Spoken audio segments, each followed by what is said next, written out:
The Florida Joint Center for Citizenship presents Ancient Religious Influences on the Founding. Ancient Greece, Athens. The foundation of America's constitutional republic did not happen by coincidence. The Founding Fathers were influenced by two great civilizations that came before the United States was established: ancient Greece and ancient Rome. You've probably heard of these. In this video, we'll explore how one of these civilizations, Greece, in particular Athens, impacted early American views on government. After watching this video, you'll be able to explain the influence of ancient Greece on America's constitutional republic, in particular civic participation, legislative bodies, the polis, voting rights, and a written constitution. So let's begin with ancient Greece, a civilization often referred to as the birthplace of democracy. A democracy is a system of government in which political power is held by the people. The word democracy stems from the Greek word demos, which means people, and the word kratos, which means rule, or more accurately, power and strength. Hey, you know what? You might even recognize and remember that word kratos from a popular video game character who was an ancient Greek who was known for power and strength.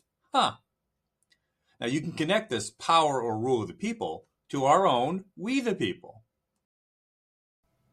Ancient Greece was separated by mountains. This separation resulted in the creation of independent governments that formed a polis, or city-state. Fun fact, by the way, the word polis looks a lot like the word politics and policy, doesn't it? That's because politics and policy come from the word polis and have to do with running a government. And we certainly have politics and policies in the United States, don't we? Now, some of these city-states were places like Sparta and Troy, which you may have heard of before, and Thebes.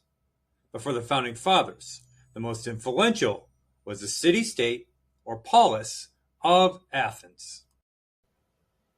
Athens originally had a government called an oligarchy. Oligarchies, which you'll learn more about in another video, are controlled by a small group of people who make all the decisions. You can probably see how this wouldn't work. For example, your class takes a trip to the local ice cream store.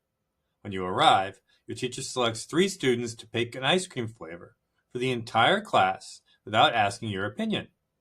This is how power is structured in an oligarchy. Now, in that ice cream scenario, where you didn't have a chance to pick your own flavor, probably didn't make you feel real good.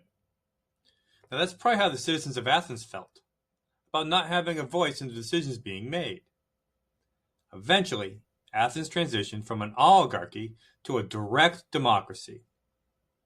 We talked about democracy at the beginning of this video, when political power, remember, is in the hands of the people.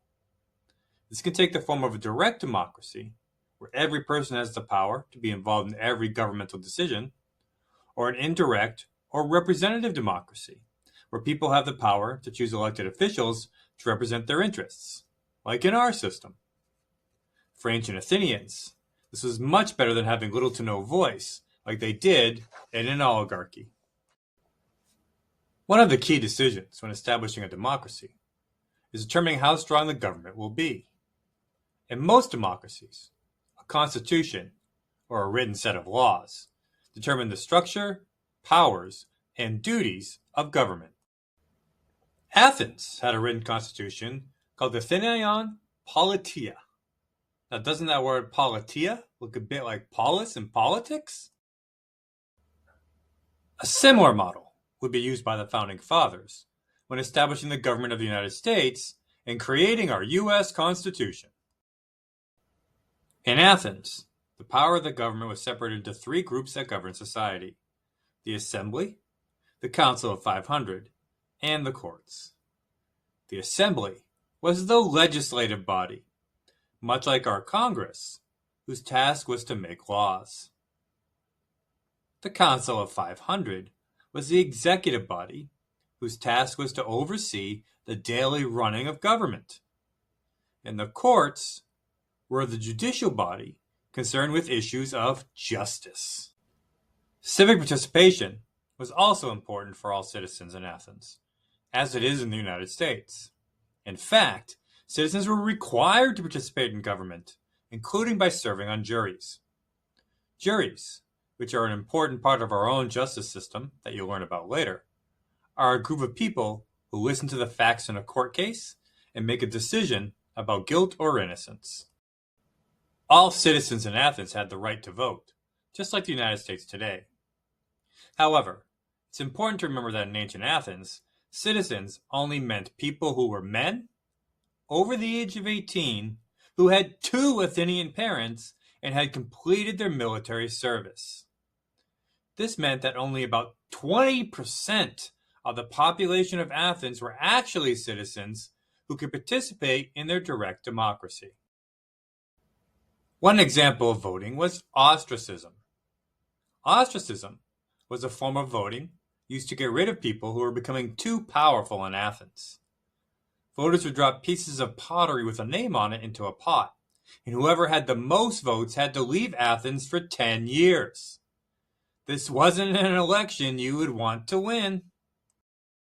Now, because so few people in Athens were actually citizens, it could have a direct democracy where everyone participated and voted on every single important decision. Imagine trying to do that in a country the size of the United States with our millions of citizens. That's one reason we have a constitutional republic with representative democracy instead, where we choose leaders to represent us in making decisions.